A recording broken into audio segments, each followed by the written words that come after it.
Dahil daw sa laptop na naiwang naka-charge, 2 bahay ang nasunog sa lungsod ng Caloocan. Saksi si Emil Sumangil. Lalong nangalit ang usok ng gumapang na ang apoy sa kisame ng ikalawang palapag ng bahay na ito sa dagat-dagatan Caloocan. Ang apoy na sumiklab dakong alas 10:05 ng umaga, nagsimula raw sa second floor at makaraan lang ang ilang segundo, agad na nilamon ng mga gamit at kasangkapan. Madali naming narating ang fire scene, pero ang mga bumbero kinailangang umakyat sa bubungan para direktang mabomba ang sentro ng apoy. Peligroso ang daan papanik na nasubok na akyatin ng aming cameraman para makunan ang aktual na firefighting operation. Matapos ang 1 oras, nagdeklara ng fire out ang BFP. Ang sanhi ng sunog, nag-init na laptop na iniwang naka-charge sa silid.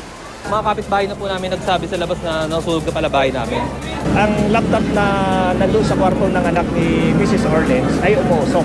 Huwag nating hayaan o alis tayo ng matagal tapos hayaan nating nakasaksak. Ang palala natin tanggalin para makaiwas tayo sa mga disgrasya. Emil Sumangil ang inyong saksi.